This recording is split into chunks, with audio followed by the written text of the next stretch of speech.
po mga phase 1. Parents orientation guys. Meron din po kayong kailangan. Grades 1, 2, and 3. Okay, si Ma'am Joy po. Mga teachers. Siyempre, ang ating walang kupas-kupas sa Master Teacher 2. Okay? Si Ma'am Ben. Yan po, pwede niyo po siyang lapitan 24/7. Tama ba, Ma'am Ben? Okay, aking kaliwatanan po, si Ma'am Ben. Okay, siyempre, ang ating grade, siyempre bago po ang aming teaching personnel, pakikilala ko rin po sa inyo ang ating non-teaching personnel. Okay po, si Sir John.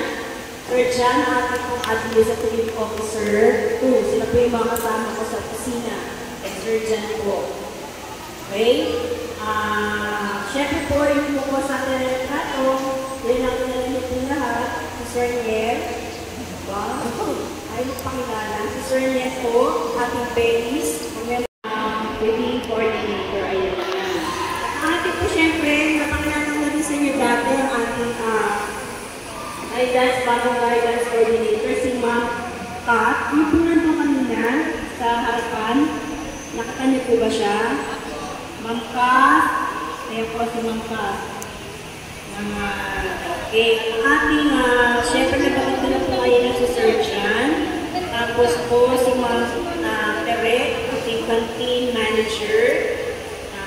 At si Sir Ken, nabanggit ko na kanina. No? At siyempre po ang ating support staff, ating watchmen, si Sir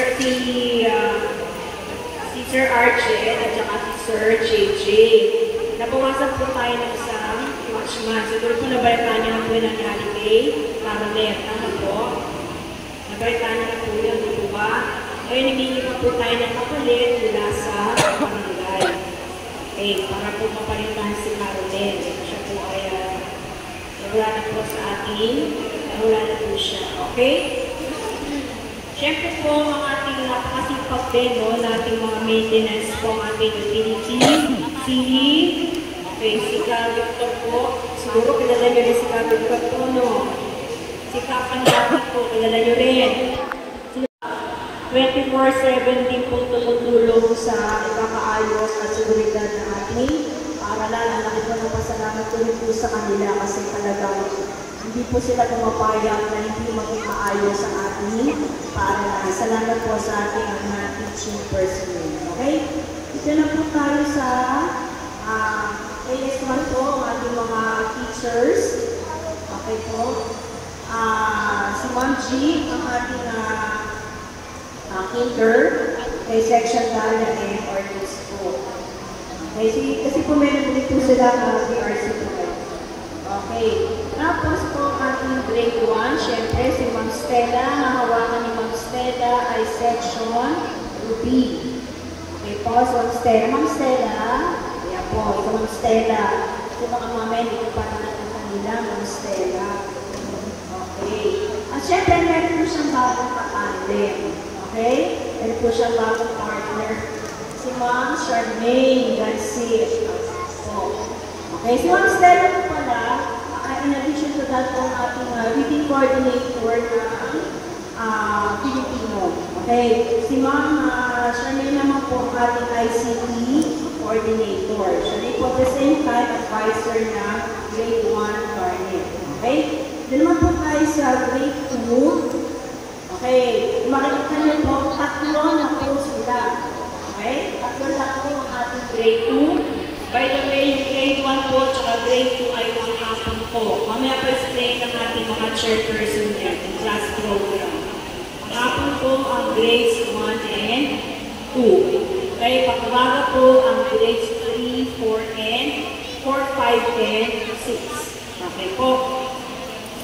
Ang ating mga section, mabanat pa yan, no? Parang makita ko, no? Kasi parang hirap, no? Okay. So, paano po ako? Okay. So, ang ating grade 2 section lang, ang ating pong advisor ay si Ma'am Noveline G. Paner. Okay po. Ayan siya. Siya rin pong ating Project Inspire Facilitator. Okay. Siyempre, ang kanyang And then, trio na po sila.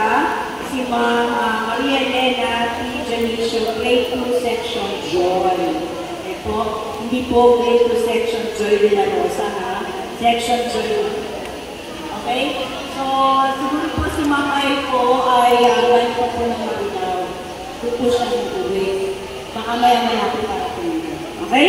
At ang bagong-bago pong additional sa grade 2 ay si Ma'am Elisa Santos, section Peace. Okay po? Siya po ating Elisa Santos po, ating bagong advisor ng grade 2 section Peace. Bagong section po yan. Natagdagan po natin. Okay? Grade 3 po, ang umaga natin.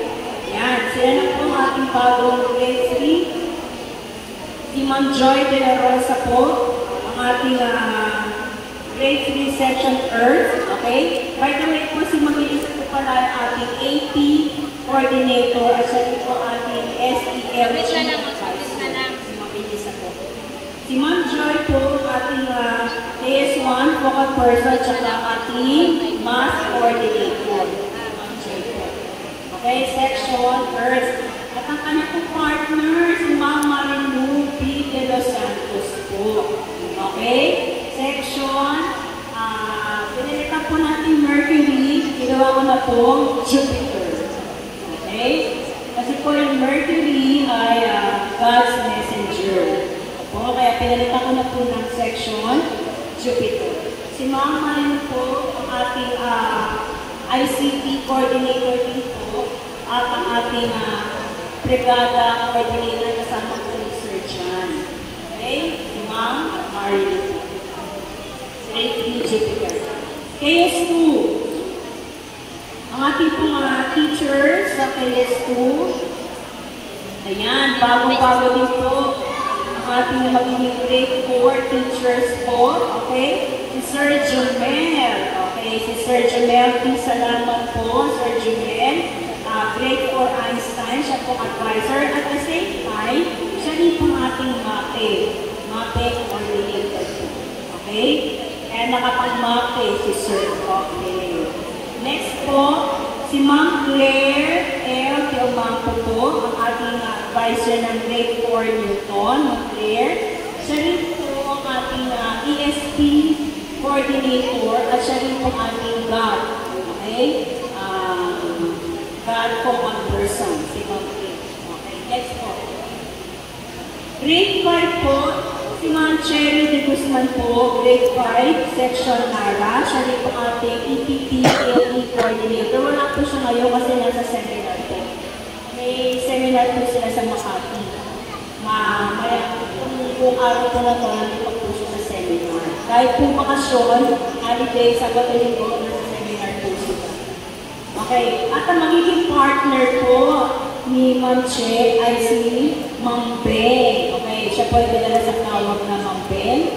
Okay, si Ma'am Don Silvio. Don Silvio. Okay, si Ma'am Ben po ang ating master teacher 2. Siya po ang ating grade 5 section Yakan advisor. At the same time po, siya rin ang ating learning area facilitator. Okay, si Ma'am Ben po.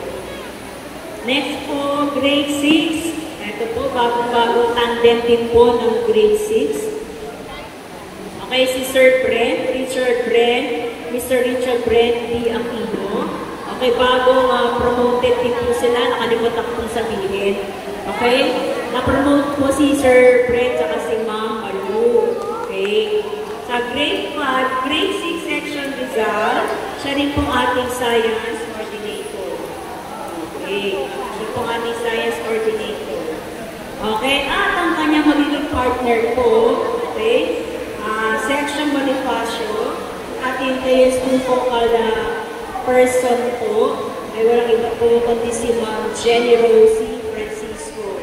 Ito po ang ating Jen. Siya po ang ating bagong grade 6. Okay po, grade 6 section Bonifacio. Okay? Okay. Maraming salamat po sa inyo. Ano po natin ating mga teaching and non-teaching Salamat po. Pag Friday po, ito yung sinasabi ni Ma'am Joy. 6 o'clock hanggang 12:55 p.m. Kaya po yung KS1 na-adjust po ng pasok. Next po. Ayan, ang advisor po na grade 4 Einstein, si Sir Jomel, at grade 4 Newton po ay si Ma'am Claire. Next po, subjects. Ang subject po na handle ni Ma'am Claire, GMRC, AP, Filipino, and English. Sa kay Sir Jomel naman po, Science, Math, EPP, and Mapping. Next, ang room po nila, Einstein, ito po second floor, and doon din po, tatawid lang po ng maliit na hagdan. Ayan, yan po ang room nila. Next, grade 5. So, meron po tayong dalawang section, Nara and Yakal. So, ang schedule din po nila ay pang-umaga, 6 a.m. to 12:10 p.m. And Friday po, 6 a.m. to 12:55 p.m. Ang advisor po ng grade 5 na Ayan, maraming salamat po, Ma'am Beng. Ngayon naman po, upang ipaliwanag sa atin ay tumatakbo sa puso at isip natin ang kanila pong mga sinabi. At tatandaan po natin ang lahat ng ito po ay ginagawa natin hindi para sa amin, hindi para sa inyo, kundi para sa ating mga anak. So with that, may sasabihin po ako. Pag isinigaw ko po ang be the best, ang sagot, T-E-S. Okay po? Ayan.